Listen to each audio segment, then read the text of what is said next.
Media say me more carbon and so Adom TV, bedroom health tips. So me did fear amankwa tamaklu. Now what you want communina your dental caries. Kaka ye. Ese kaka into be singing na ye tuning na. Sa.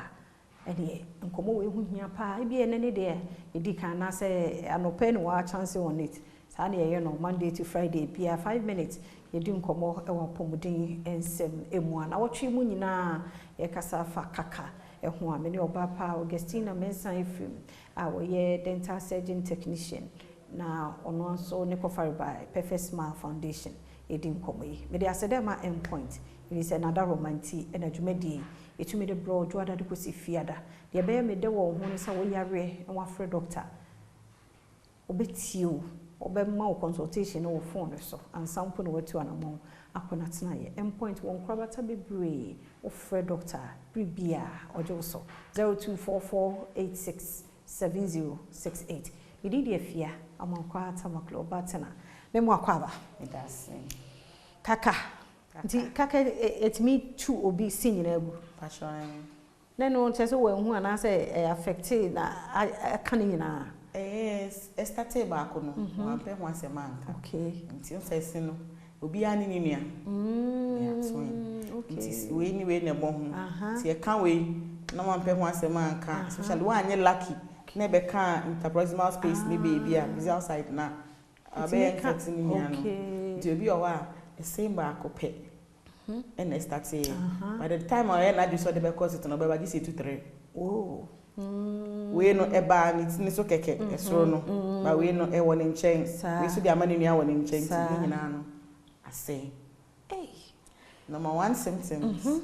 kaka like me kan no be hu cells no aye brown aye black to crab edem report it okay that is the very first symptom and no want to pain bia mostly they don't obi o I'll say for some time now we say we must smell you know mu bon and I will be a catch when you say sent we no obeba e behwe no e toko na edasini odidi na ekoshema yinyi na asay decay bon sa na air etie okay nti etimi betimi so ama bad breath nti bad breath be bri no mbeba no ebi o ha e behwe no e kaka na e maninya bad breath no another symptom so chewing obi o ha dia ne o de she ha ye ne ya until on reside ye wo sa ba on pain bi tokro bia wo ho onya discoloration bia se ni obediem ni nyina ye we but ye betwa x-ray like I said root no there is caries wo ho until once we did one side of the teeth na eye wo ya report it e betimi aye kaka another symptom is the swelling o mo be sorry na na fono ba ko na nanim kakra apeja no akọ pharmacy no akọ antibiotics na wanom na ekọ na asaba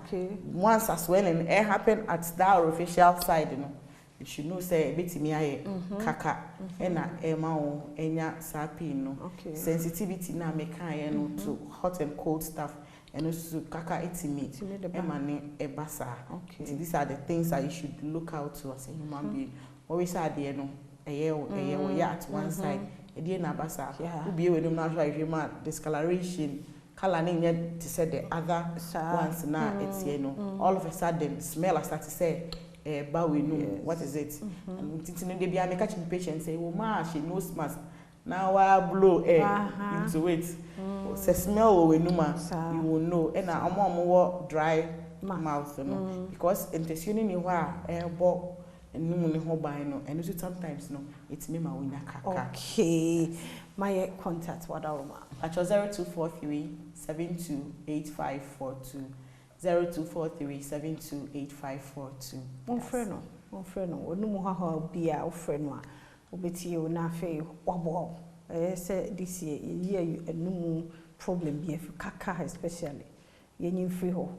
ko endpoint for me particularly clinic ho so obehwe wo ewo diabetes hypertension ni stroke crowd wo ya admission wo stroke nko a obehwe o kama ye hu nti yedimbeka ene endpoint eni nkomo 0244867068 0244867068 ɛkyerɛ nkwa hoɔden wɔ hɔ a saa kan ho ne ntoa so